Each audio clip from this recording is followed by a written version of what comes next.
Hello and welcome to the Oak Spring podcast, where we celebrate the legacy of Mrs. Bunny Mellon through the work of the Oak Spring Garden Foundation. This is Season 3, Episode 3, and I'm Chris Stafford. On this month's episode, we'll be hearing from the ceramicist Frances Palmer about her work as a ceramicist and her interest in botany, which has led her to Oak Spring. And later on in the show, we'll be hearing from our program director, Daniel Eady, who will bring us news of what's coming up here at Oak Spring. And joining me now is Frances Palmer. Frances, welcome to the Oak Spring podcast, and thank you for joining me. Thank you for inviting me. Well, let's start with your relationship with Oak Spring. How did you first discover us? I have a friend, Deb Munson, who was telling me about she had gone a few years ago to one of the spring workshops, I think it was a 2-week botanical drawing workshop, and it just sounded so incredibly magical. So I immediately went to the Oak Spring website and found the class.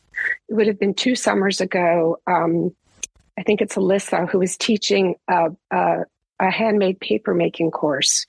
So I signed up for that with a friend and came down to Oak Spring and did that short course. It was 3.5 days, and it was fantastic. I loved, and I'm a very early riser, so I would get up in the morning and walk around the property just as the sun was coming up. And this was in August or early September. I can't remember exactly, but it was so, so beautiful.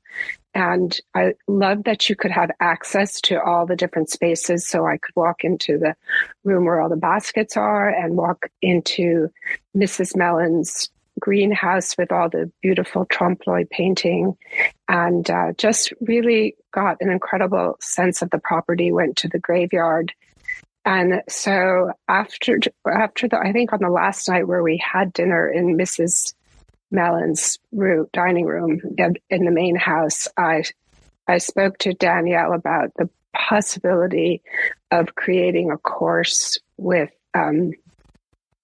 Terracotta and incorporating all the things that I thought were so fantastic: the library, the greenhouses, the other Alyssa, who's the head gardener, and just kind of roping in all the different magical aspects into a course that could talk about the history of terracotta and Mrs. Mellon's attachment to all the pots that she used for all her plants.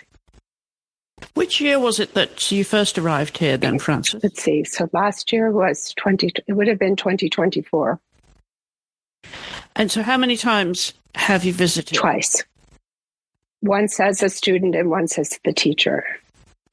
Can you in some way describe the feelings that you get when you're at Oak Spring? Because clearly this influenced you in some way in your mindset whilst you're here because of the unique atmosphere here at Oak Spring. Can you characterize that in some way? Well, I think there's such an incredibly beautiful, understated elegance about the property and the buildings, and Mrs. Mellon's conception of what she wanted to have at hand for her life. And then, as I understand it, as she got older and she wanted to develop a plan for the foundation that would carry on after she was gone with Sir Peter Crane and her lawyer, and the two of them kind of came up with a strategy. And so when you're visiting there, that strategy is so evident in everything that is available to the people visiting, such as the staff. They're very present, but very subtly so, very eager to help. Everything is beautifully maintained, and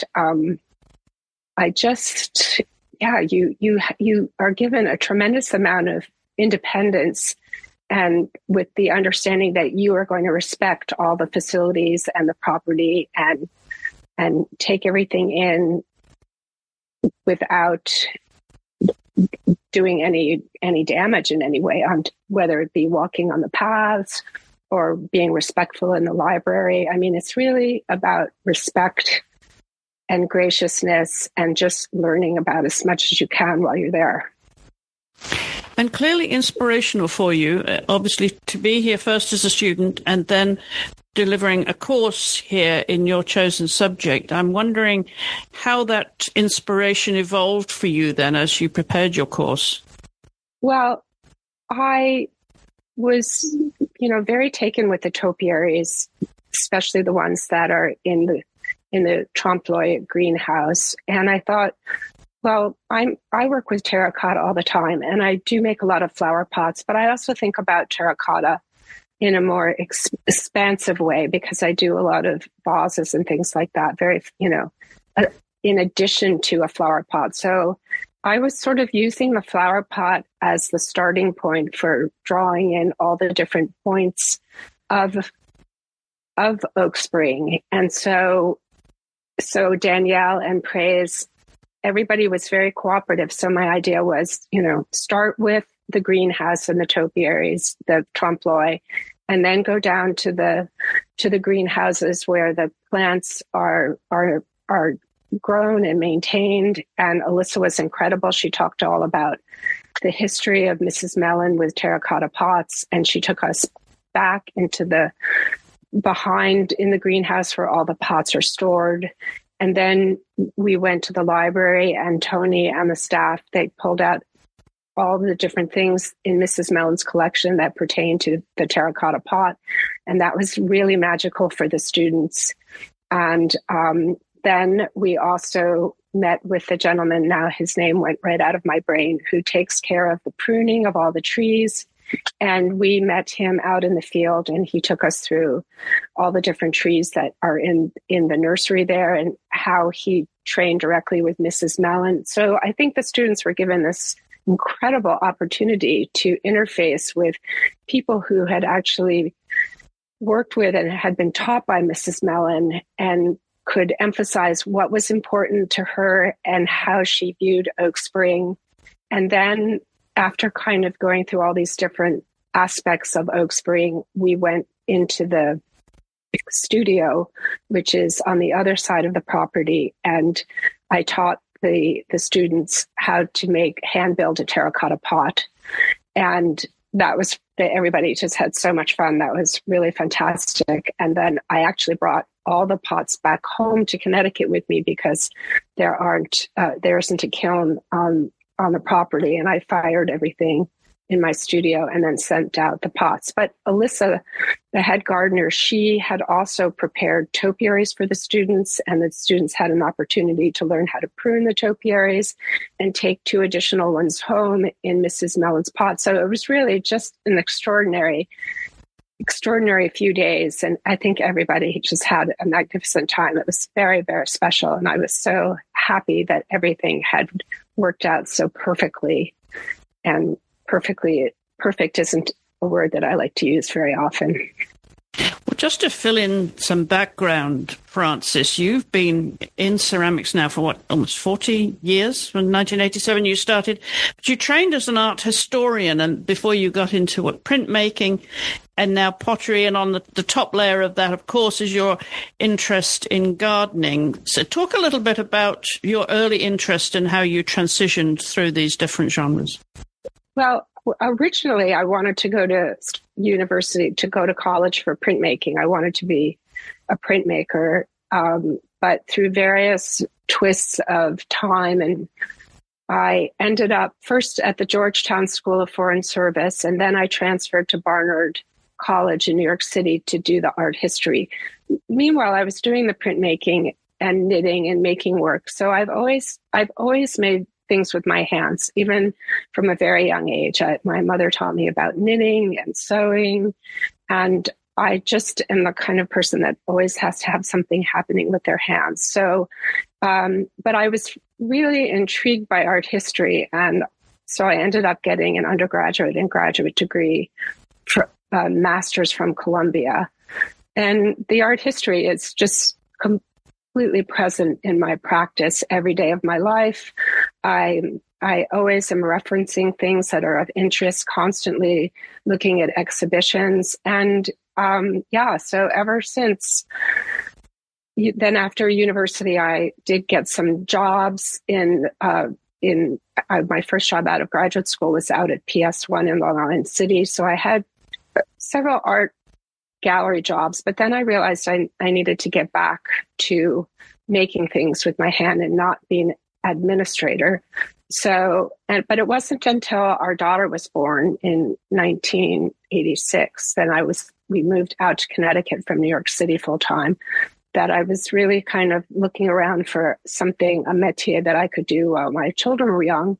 And so I had been studying the ceramics and paintings of the Omega Workshop and Vanessa Bell out at Charleston. And so I just decided I wanted to be a potter and I wanted to make functional work. And that's what I've been doing ever since. And my studio is right next to my house, and I work every day, and I never get tired of doing it. So what was so great about Oak Spring is taking something that I was studying and know about and kind of incorporating it into this incredible environment and working with other people in their métiers. And it just was really a privilege to be able to integrate my ideas with what was happening at Oak Spring. Where did you go to school then? You said you grew up in New York, did you? Where did you... No, I grew up in New Jersey. I grew up in Morristown, New Jersey, and then ended up at college in New York City. So I haven't really traveled very far. I mean, I travel all the time, but in terms of living, I've kind of stayed in the same area. Girl. I am, yeah. And school? Where did you go to school? I went to Barnard undergraduate and Columbia University for graduate work. So at what point did you decide that art would be your pathway and eventually you would find the genre? I think from the very beginning, when I was growing up, I always wanted to be an artist, but I didn't want to be a painter. I wanted to make things. So, as I said, I had originally intended to go for printmaking. I want to make books. This is something I'm hoping to get back to in the next years. I've always wanted to hand make books. I have an etching press. I would love to get back to the printmaking, which was why it was such a treat to be in Mrs. Mellon's library and all those exquisite books. So there are just a lot of things that are constantly brewing in my head. I do a lot of photography, and last year I started working on platinum palladium prints, which is a early photography process that was developed in 1874. So I set up a darkroom in my studio.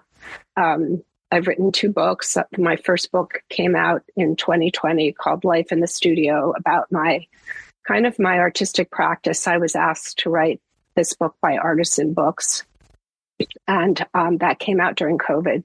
And then they came back and said, would you write a book about the flowers that you grow, which I grow for the ceramics and for the photography. Is there art in your family? Are there other artists that inspired you along the way? Not really. I mean, my father was in advertising, so he was very creative in that forum, but no. It's just I kind of am an anomaly in the family. And in terms of then what you've brought to Oak Spring, where do you see this in the future? Do you have any ideas of how what's happening here at Oak Spring can inspire you to and to bring more of your specialism to the Foundation's work? Well, we're going to do the class again. And one of the things I asked Danielle and Praise if we could add an additional day so that we could go down to Richmond and look at Mrs. Mellon's Schlumberger collection of jewelry. Because again, I feel like that kind of sophistication and elegance, but so much about her sense of style is really important to understand in terms of the big picture. And I think what we did last year, we can build upon it. But I'm just really looking forward to being back down there again and just kind of take in the whole place and just be there. Just to be there in that calm and quiet in the early morning is just really incomparable.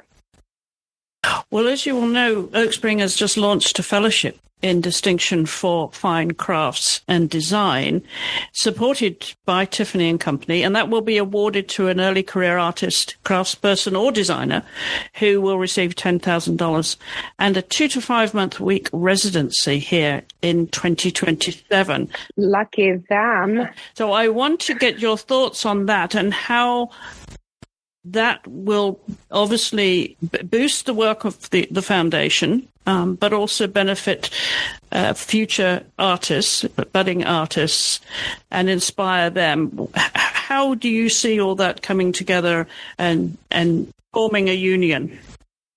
Well, I mean, I think it's tremendous.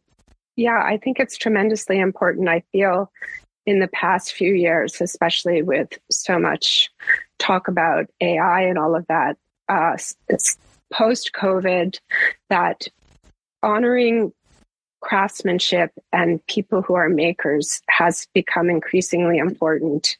And I think it's really a fantastic extension for Oak Spring to move in that direction. I know Jonathan Anderson, when he was at Loewe, started the Loewe Craft Prize. And I think that's really been inspiring to a lot of different foundations about how there are so many young people making incredible work, and to have an opportunity to apply for this sort of fellowship is just really a gift. I think it raises the bar on so many levels, but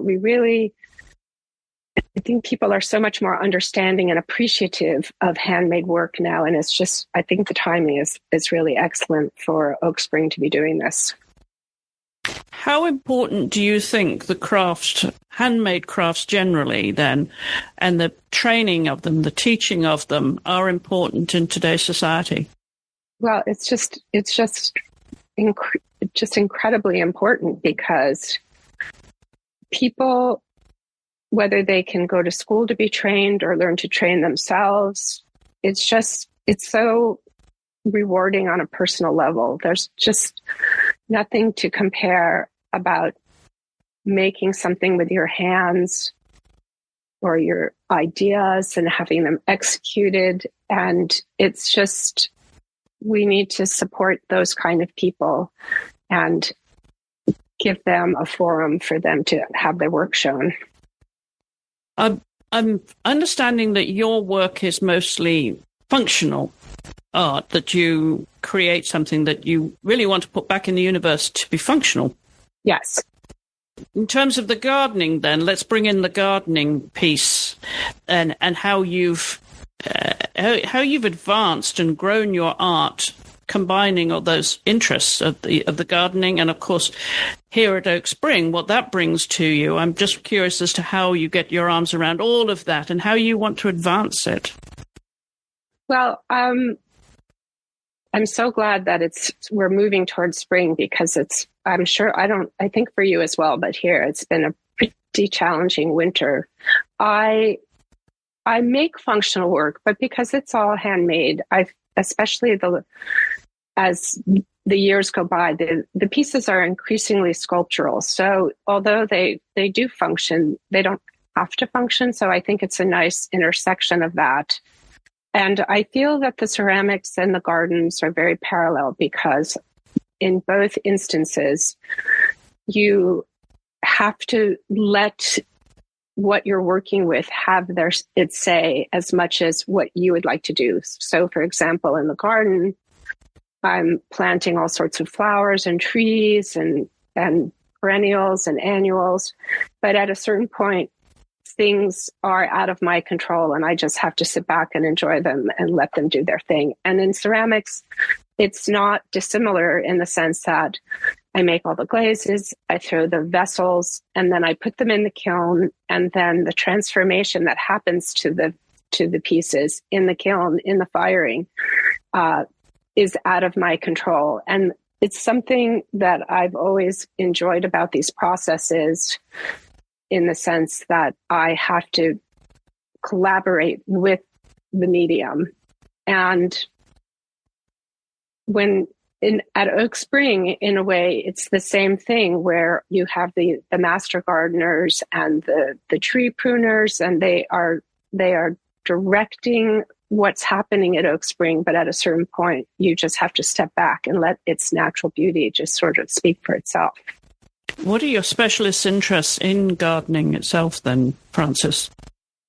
Well, I do love to grow the flowers because then I cut them and put them in my vessels. But I do have a large fruit orchard because I love to make jams, so I can harvest the fruit and make jam. I don't know. I think it's all kind of a gift, and I do my best to make everything work okay.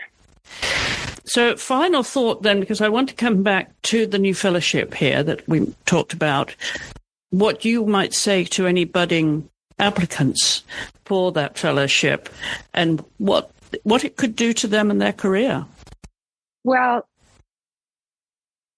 the two things that I would say is that you have to have patience when you're making work, and that the best way to move forward is to do it every day. The repetition of your craft is essential to understanding, the very fibers of what you're doing, and that the fellowship would be great and a good way to have exposure. But at the end of the day, you have to be very true to yourself about what you're making, and tune out the noise and just use it as a platform to move forward, to have maybe the funding to articulate some of the ideas that you weren't able to do, but definitely think about things in the long term and have patience and definitely work every day at what you make.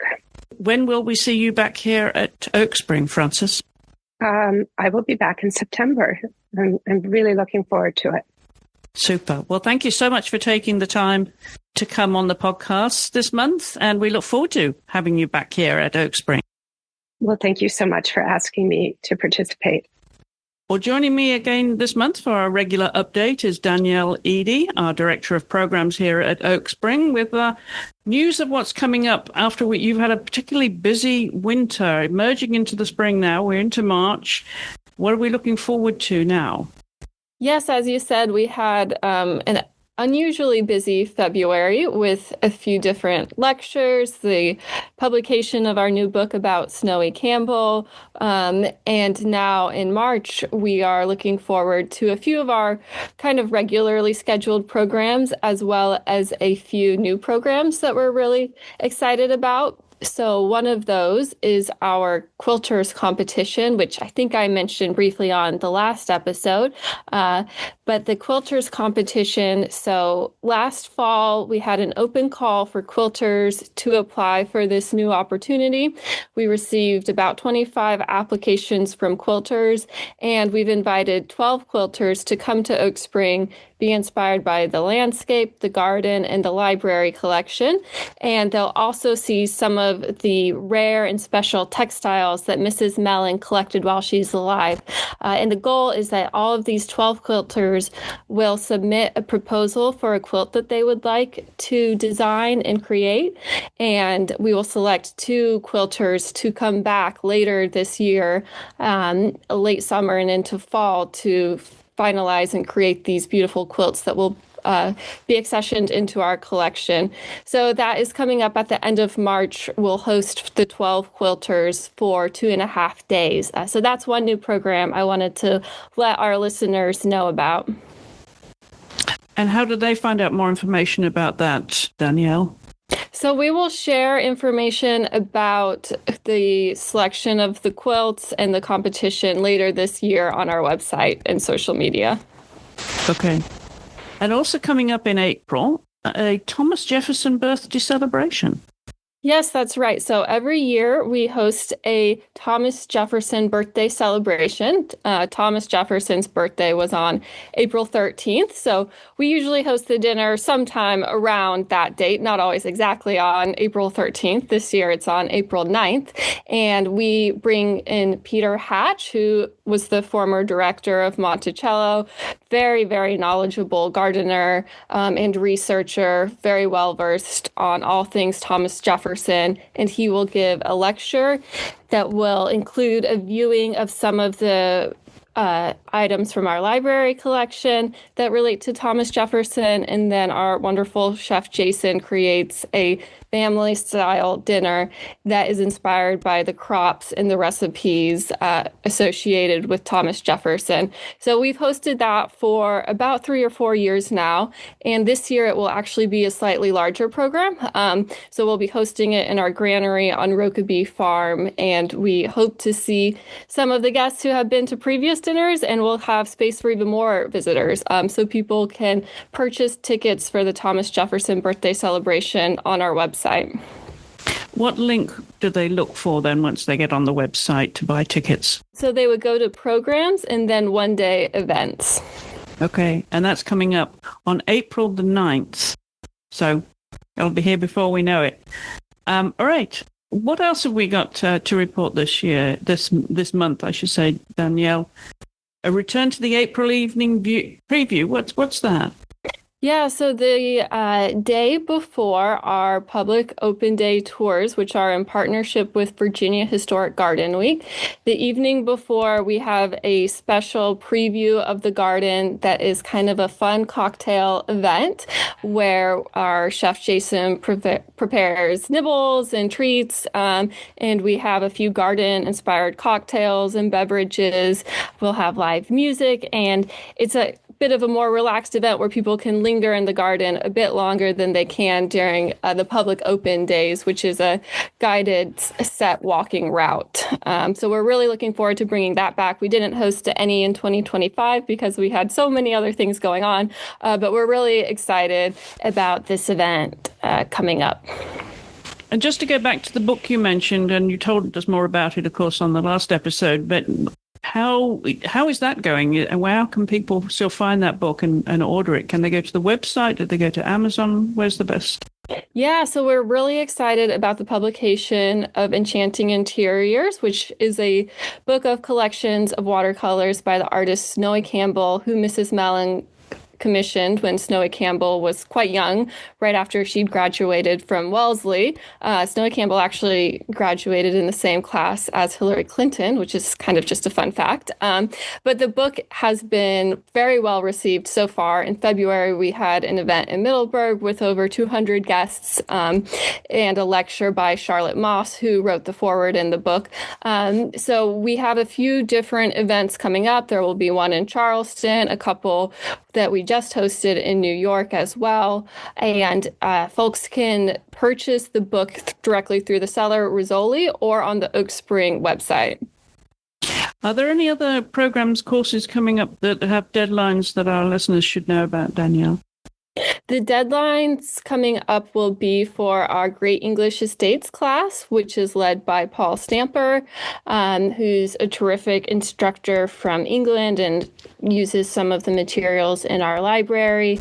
And then we have just finished up actually the applications for a few of our other classes. But outside of our short courses, we do have the application for our 2027 residencies and fellowships is still open. That will close May 31st.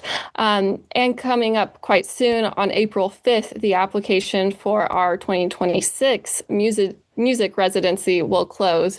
So that's an opportunity for bluegrass and old time music groups to apply to come as a group of 3 to 5 musicians. They'll come and stay with us for a week in September, right before our big Rokeby Community Festival.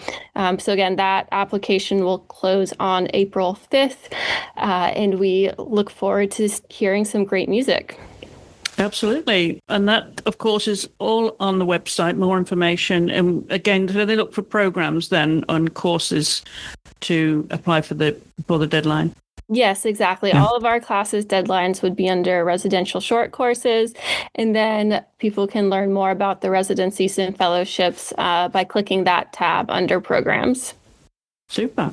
And of course, the website, osgf.org. Social media, Oak Spring on Twitter or X rather, Instagram, Facebook, And of course, the email address, Danielle, remind us if anybody wants to write to you about the programs. Yeah, people can reach us at programs@osgf.org.